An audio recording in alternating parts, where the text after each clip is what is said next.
Do you feel like you're not accepted, that you're not loved, and ultimately that you're not good enough for your parents? If so, then you've probably fallen down that hill and kept rolling until you hit a point where you actually don't feel good enough for yourself. And why I'm talking about this is because through my clients, through my own reflection on myself, the way that I've been through life, who I am, and how I feel about myself, what I've noticed is that sometimes our parents love us in a way that we don't expect. And so we might watch movies, we might see, other families and relationships between the parents and the kids. And if our parents don't love us that way, which we see as beautiful, which we want, then we don't accept it as love. We don't feel like we're loved. And if we don't feel like we're loved, we don't feel like we're accepted, and then we don't feel good enough for them. And so what do we do as a response to that?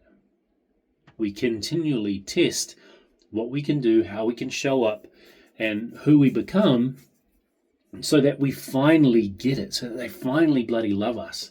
For us as kids, it might be, I want to be the smartest person in school and get ducks. I want to achieve, and a lot of these tests that we do at the end of the year. And hopefully when I hit that, mum or dad will show me that they bloody love me. If you're a rugby player, a footy player, you're playing any sort of sport as a kid, it's probably the same with that, right? I want to achieve this. I want to make the rep teams. I want to be really good. I want to be the MVP in our team, in our rep teams as well. And when I get that, hopefully, Dad finally loves me. Hopefully, Dad finally feels like I'm good enough and he shows me that he loves me. The problem with this, though, is if your parents don't show you love in the way that you expect, the way that you want, then you're never going to feel like you're receiving it. And so why this is important is because when we look at our parents and then we look at theirs, right, our grandparents, most of us would have had grandparents or great-grandparents that went away to war. And so when that man goes away, he goes through trauma, comes back with PTSD, has a lot of bloody problems.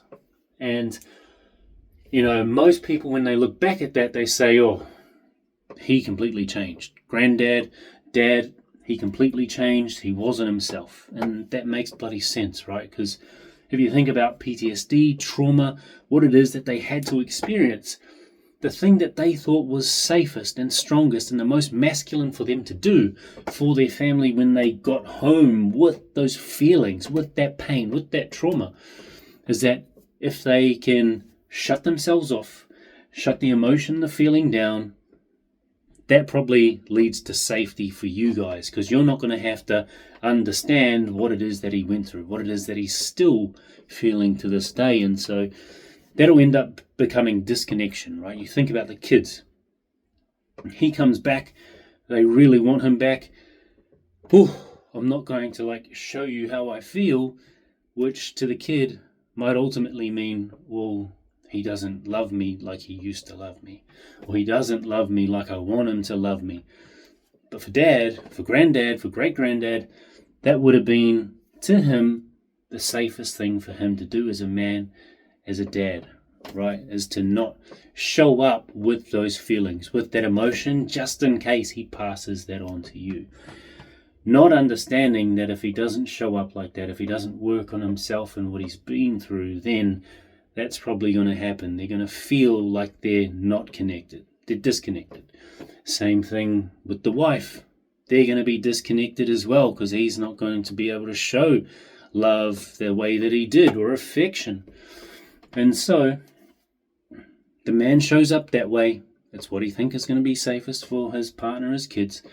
And then the wife is going to have to show up a different way as well. She's going to have to let go of the affection, the connection, and how they used to show up for each other. And she might have to jump into a little bit more masculine of a role to create emotional, mental safety for the kids as well. And so that completely spins the relationship and how we show up for each other, for each other as the partners, but also for the kids. And so that comes down, and then you have the kid who grows up like that, who's not got a parent, who's disconnected, who they don't feel loves them or accepts them.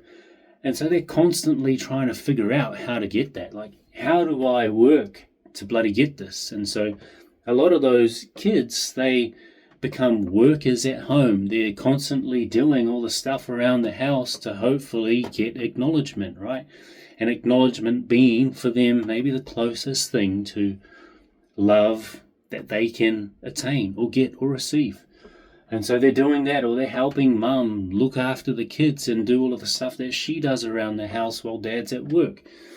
Whatever that might be, right? And so if you're a kid who steps into that role and then you become a mother or a father yourself, the love you give to your kids is probably going to be similar to what you thought you had to do to attain or receive love back then.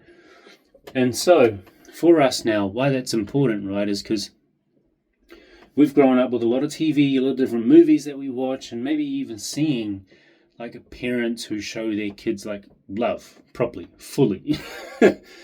And so if we're looking at our parents and we're saying, you don't love me, I'm not good enough for you, what we're really doing is hoping we get love a certain way rather than just, looking at them, looking at how they show up in the world, how they show up to your mum, to your dad, and then to you, your brothers and your sisters, and ask yourself, oh shit, how do they actually show up? How do they actually show love? Like, how did they show love to their parents? How did their parents show love to them? And then how are they showing love to me? And why that's bloody important is because when you start looking at it that way, you immediately flip your view of them and your expectation of how they show up for you as a kid. Because for them, they didn't receive love. They didn't understand what love could be like. And so what they've done for you is show up for you the best way that they could and give you as much love as they could. It's just not the way that you expected. And so for us, acknowledging that, seeing that, accepting it for what it is, and realizing, holy crap, I actually do matter. Like, they actually accept me for who I am. It's just that we don't have the relationship. They don't show up in the way that I perceive love to be. So, can I let that go? Can I let go of what I perceive love to be and acknowledge them for the way that they show up and how they give love to me? And when you do that, not only do you feel good enough, accepted and loved, but boom, you open yourself up to a relationship with your parents that is is really just like your full opportunity to love and receive. Like, holy crap, what does that even feel like? That's such a beautiful, beautiful moment in our lives when we realize, holy crap, they love me. Holy crap. And if they love me and I can accept that and feel what it's like to change my mind, change my perception of what life has been and how I feel, then holy crap, we are going to connect. We're going to have such a beautiful relationship where we care about each other in the ways that are best for us, in the ways that we feel the most comfortable showing up for each other, loving each other, and then ultimately, under all of that, each of us feeling good enough for them, and then even deeper, good enough for ourselves. Ooh, I love this shit.